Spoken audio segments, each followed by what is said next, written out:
Magandang araw po. Ito po ang inyong lingkod, Pastor Danilo Agpoon ng Liberty Baptist Tabernacle Church of Nosagaray, Bulacan. Ang aking pong tatalakay ngayong araw na ito ay patungkol sa kaligtasan ng kaluluwa ng tao. Ang talata po na aking gustong dalhin sa inyo ay makikita sa Titus 2:11. Ang sabi po ng Bible, "For the grace of God that bringeth salvation hath appeared to all men."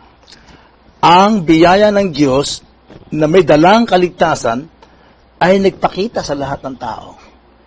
Ito rin po ang sinasabi na Ephesians 2:8 and 9. "For by grace are ye saved through faith, and it is not of ourselves, it is the gift of God, not of works, lest any man should boast." Ang ibig sabihin nito, mayroong dalawang persona na gusto kong makita natin ngayong araw na ito, yung persona ng Diyos na banal at yung persona ng taong na makasalanan. Hindi po pwedeng magkasundo ang dalawang ito sapagkat ang Diyos ay banal at ang tao ay makasalanan, marumi.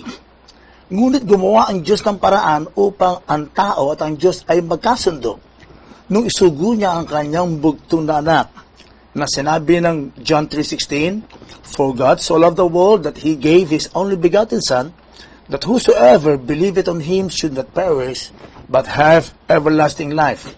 Kaibigan, yung Diyos na banal ay kinakailangan niyang i-exercise yung kanyang biyaya upang maibigay niya sa atin yung kaligtasan na walang bayad.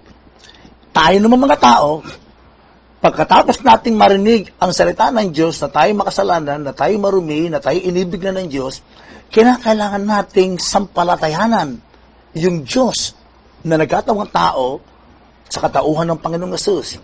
Tanggapin natin siya sa ating puso at siya'y magiging tagapagligtas natin. Yung grace at saka yung faith ay nagtagpo kay Kristo.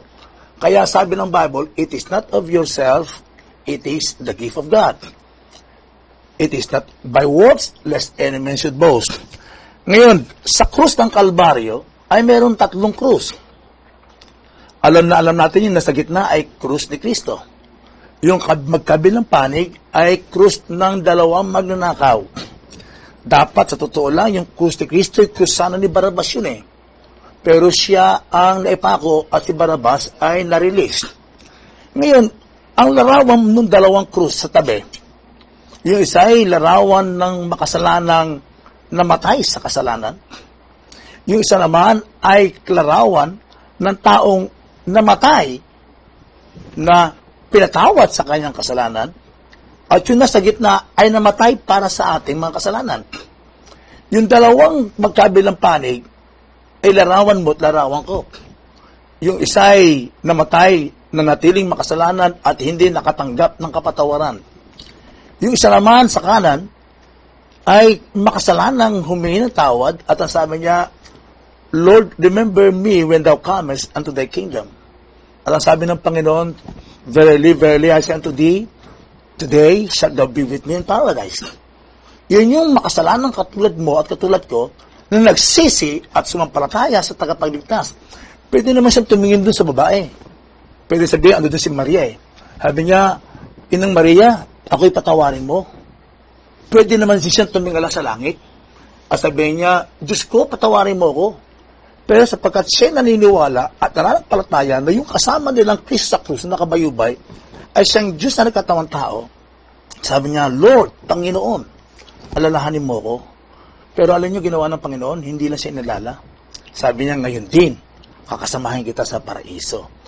Ngayon, ang kaligtasan ay hindi mo kinakailangan sumapi sa relihiyon. Sapagkat itong taong ito walang relihiyon. Hindi mo kinakailangan magpabautismo, sapagkat itong taong ito hindi nabautismuhan.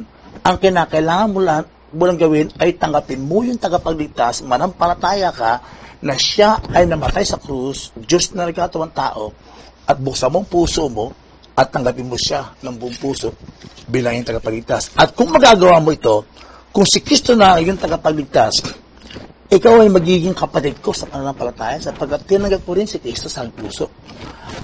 Ang Diyos ay magiging ama mo. Ang Holy Spirit ang magiging taga-ali mo. At ang Biblia, itong Biblia ito, ay magiging text message sa iyo ng Diyos. Basahin mo lang. At ang church ay yung iyong tahanan. The church is now your home away from home. At ito maganda. The heaven is your final home. Ngunit ang tanong, paano ako maliligtas? Ako'y makasalanan. Si Kristo namatay para sa iyo. Sabi ng Romans 3:23, for all have sinned and come short of the glory of God. Pero sabi din ng Bible, sabi diyan, but God commended His love toward us in that while we were yet sinners, Christ died for us. Mula doon sa may Romans 5:8 hanggang 12, ay pinakikita na ang Diyos, na banal, na mapagmahal, ay namatay para sa atin sa pamamagitan ng pagsusugo ng kanyang bunso na anak. Ngayon, gagawin mo lang, ngayon sa Romans 6:23, for the wages of sin is death, but the gift of God is eternal life through Jesus Christ our Lord. Kaibigan, ang gagawin mo lang, yung kaloob na walang bayad ng Diyos na ibinigay niya sa pamamagitan ng kanyang biyaya, ay tatanggapin mo lamang sa pamamagitan ng iyong taos-pusong pananampalataya kay Kristo na namatay para sa iyo. Tanggapin mo lang siya. Ngayon, mananalangin ako, kung gusto mong tanggapin si Kristo, ay pumikit ka lamang at sabihin mo ang ganitong panalangin. Mananalangin ako para sa sumunod ka lamang. Panginoong Diyos, kinikilala ko po na ako isang makasalanan. Dahil sa aking kasalanan at sa sala ng sanlibutan, namatay ang Panginoong Yesus na walang sala, ngunit inaring may sala. Na tagalangit, na naog sa lupa upang ako'y maging tagalangit. Na Diyos na hindi na mamatay, tinikman ang kamatayan, upang wag na akong mamatay magpakailanman, kundi magkaroon ng buhay na walang hanggan. Panginoon, binubuksan ko po ang aking puso at buhay. Sinasampalatayan kita, tinatanggap kita bilang aking sariling tagapagligtas. Panginoon, mahabag ka sa akin na isang makasalanan. Pumasok kayo ngayon sa aking puso. At magmula ngayon, ikaw na Panginoong Yesus, ang aking tagapagligtas. Salamat po sa iyong pag-ibig. Sa pangalan ng Panginoong Yesus. Amen at amen. Kung nagawa mo yung kaibigan, ang tawag sa iyo ng Diyos ay redeem. You are now redeemed.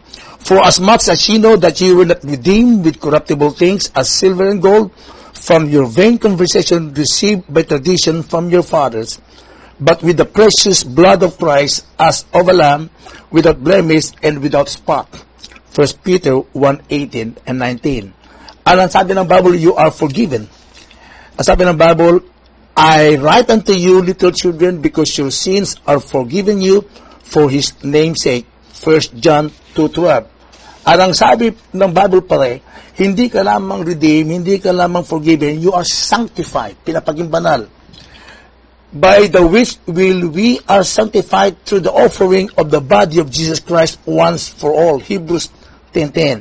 Hindi ka lamang pinapaging banal, ikaw ay tinawag sa kabanalan. Ang sabi ng Bible, and let the peace of God rule in your hearts, to the which also ye are called in one body, and be thankful, that ye would walk worthy of God, who hath called you unto His kingdom and glory. For God hath not called us unto uncleanness, but unto holiness. 1 Thessalonians 4:7, at 1 Thessalonians 2:12, at Colossians 3:15. Kaya mga kaibigan, ikaw ay hindi lamang naligtas, hindi ka lamang inaring ganap, hindi ka lamang ganap, pero inaring kang ganap. Ikaw ay pinapaging banal, hindi ka naman banal, pinapaging banal ka, naging banal ka sa harapan ng Diyos, at ikaw ay tinawag ng Diyos sa kabanalan. Pagpalain ka nawa ng Diyos, at ikaw ay mag-umpisa na magbasa ng Bible, umating churches, at magpahayag ng iyong patotoo na ikaw ay naligtas. Salamat po.